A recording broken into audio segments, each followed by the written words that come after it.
কিন্তু আপনার কাছে কোরআন নাই, আপনি মূর্খ। কথা বলেন, যার কাছে কোরআন নেই সে কি? এটা কি বুখারী মাসাল বলছে? কে বলছে? আমাকে প্রমাণ লাগবে না, শুনেন। قل هل يستوي الذين يعلمون والذين لا يعلمون।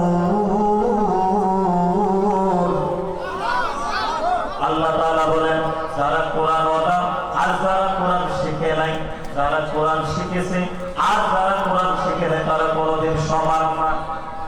কে বলেছেন? আল্লাহ বলেছেন। কোন মোল্লা বলে নাই, কোন ইমাম বলে নাই। কোরআন শিখনেওয়ালা ব্যক্তির দাম আপনার কাছে অনেক বেশি। কোরআন শিখনেওয়ালা একজন তালিবুল ইলম ছাত্র ভাইয়ের মর্যাদা আল্লাহর কাছে অনেক বেশি।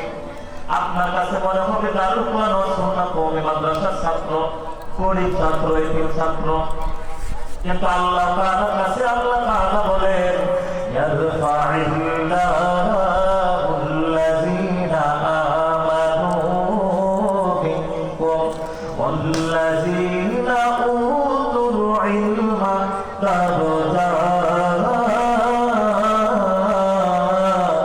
আল্লাহ বলেন, আমি আল্লাহ তাআলার কাছে যে মানুষগুলো ঈমান এনেছে এবং আল্লাযীনা উতুল ইলমা কোরআন শিখেছে, ইলম অর্জন করেছে, আমি আল্লাহ তাআলা এই দুই গুণের মানুষের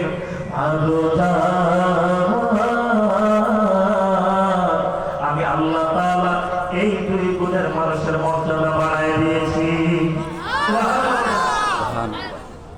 তাহলে আল্লাহ তাআলার কাছে কোরআনের দাম অনেক বেশি। যদি আপনি কোরআনকে আপনার সাথে ফিট করতে পারেন, আপনার দাম আল্লাহ বাড়ায় দিবে। কোরআন রমজানের দাম বেড়ে গেছে কোরআনের কারণে, জিবরাইল আলাইহিস সালামের দাম বেড়ে গেছে কোরআনের কারণে, লাইলাতুল কদরের রাতের দাম বেড়ে গেছে কোরআনের কারণে, মুহাম্মদ সাল্লাল্লাহু আলাইহি ওয়াসাল্লামের দাম বেড়ে গেছে কোরআনের কারণে। সুবহানাল্লাহ। এই পৃথিবীতে দুই শহর মক্কা মদিনার দাম বেড়ে গেছে কোরআনের কারণে। এই কোরআনের একটি চেয়ার, কাফের চেয়ারে বসে কত পা লাগে, একবারও আমরা সালাম করি না। কিন্তু এই কোরআনের একটা রিহাল কাফেরই হয়, ওই রিহালে একটু পা লাগলে কতবার সালাম করে, সম্মান বেড়ে যায়। একই কাপড় পাঞ্জাবি বানাইলাম, এই পাঞ্জাবি কত পায়ে লাগে, একবারও আমরা সালাম করি না।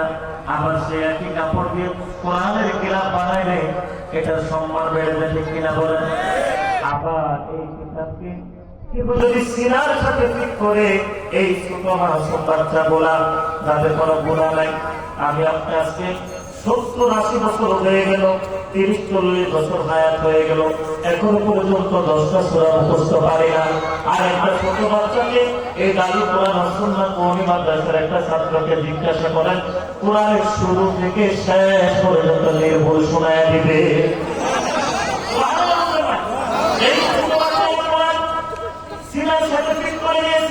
এটা কি তার কোনো শক্তি আছে?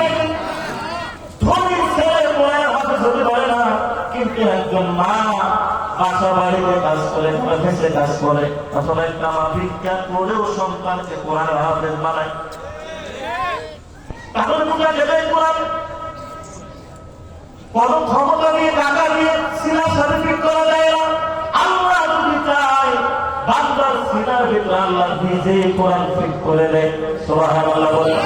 এই পৃথিবীতে অনেক মানুষ আছে কোরআন শেখার জন্য অনেক সময় ব্যয় করেছে, কিন্তু কোরআন শিখতে পারে, কারণ আল্লাহ তারে কবুল করে নাই।